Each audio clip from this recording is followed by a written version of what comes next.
Hey lovers.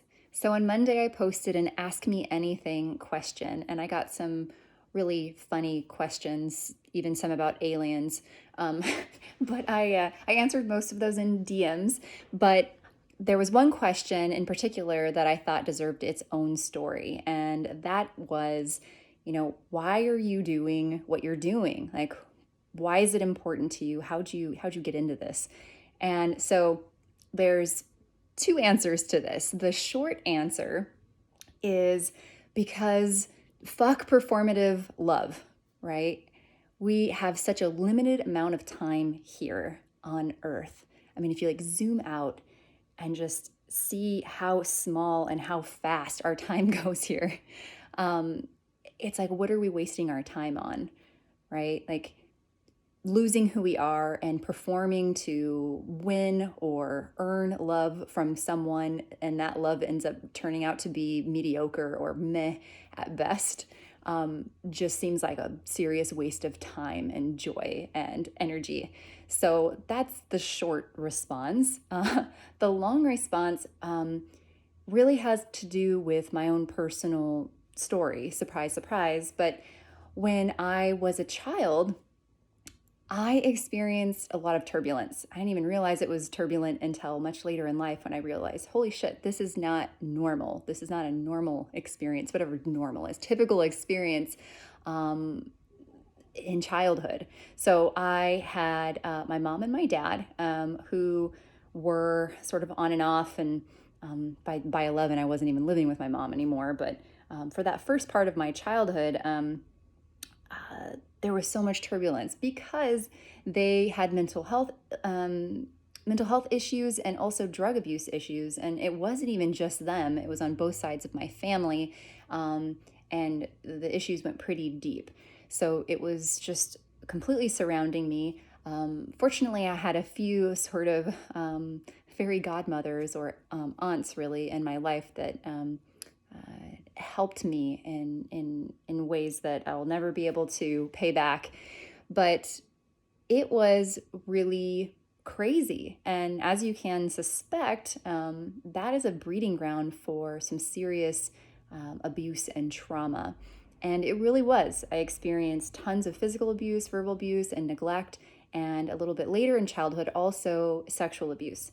And to create some sense of safety and control for myself, I really spent a lot of time numbing myself out and also just becoming who everybody else needed me to be, because it wasn't safe to just totally be myself, because there was always a threat that I would be abandoned or punished or made to go live somewhere else. And that's on top of already having lived with 10 different families and school situations, just in like, from the beginning of school to high school. So it was very unpredictable and chaotic, to say the least. Now, I developed a couple sort of world frameworks or beliefs in my mind and in my body because of this trauma. One being that it's not safe to be who I am. Like, I need to be who other people need me to be. And the other was that, my body, my pleasure, my experience isn't for me. It's meant for someone else, someone else's pleasure. And that one's specific to the sexual trauma that I experienced. Now, as you can imagine, it's taken me a long time, and I'm still working on unraveling and melting those layers of conditioning that kind of stuck to me. In the beginning, I was like prying them off, and now it's just kind of slowly melting away. But the way that continued to impact me for a really long time was sort of hiding who I actually was from people, not knowing who. I remember when I listened to this story. So when I went to college, I remember thinking, like, what do I do? Like, who am I? What do I even like? Like, what are my values and what are my interests? Like, I literally had this sort of identity crisis when I first went into college, because it was the first time where I wasn't at the mercy of an adult, where I could potentially be like abandoned or pushed away or something. And then on top of that, relationships were extremely difficult because I just kind of became who that person wanted me to be. And there was so much power in that because there was control and safety. And I was getting some level of needs met, right? Like there was some sort of emotional contract going on or love contract going on where it was like, okay, well, I'll be this person for you if you give me some semblance of love. And I had a really fucked up idea of what love was and how that was just related to sex, but then I didn't enjoy sex. And so you can see how that just evolved over time. And it felt like I was trapped. It felt like I had no control and that I was a victim. And I was in that for a very long time, not knowing who I was, not being able to feel my body, just showing up how other people wanted or needed me to be. And it was so disempowering. And over the last, I mean, literally since my teenage years, but really in the last 5 to 7 years, I have taken the time to really, really drop in with who I am, what I want, and how to express that and get that in relationship.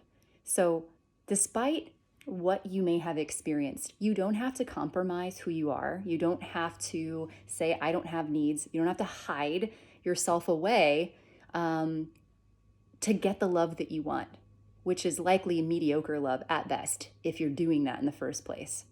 You don't have to do that. And I've found a way to not do that over the last several years. And why wouldn't I want to share that with people? We are wired for connection and love. What makes it so difficult to really drop into that intimacy, to really be seen and see clearly, is all this fucked up conditioning. So it doesn't matter your flavor of trauma. Like, you didn't have to go through the same shit that I went through. You can still have those same beliefs and patterns in your body, but they don't have to be there forever. You can shed these layers. And I am living proof of it. And I'm sure that you have some really incredible warrior stories as well and have been doing your work. And I commend you for that. And that's partially why you're here, right? That's partially why you're tuned into my message and what it is that I'm saying, because you already resonate with it. So I love you all. Thank you for listening and holding me in this story. It took me a really long time to even be able to share it without feeling shame and guilt and like just don't want to be associated with that life. Because for a very long time, I was like, this is not me. This is not my life. I'm breaking out of it. But there was still a sense of shame around that part of me. But I gladly bring that closer because it's part of my wholeness, right? If I were to abandon that piece of me, I'd just be abandoning myself and my wholeness. So thank you again for listening. And that's all I got for you today. So take care, guys.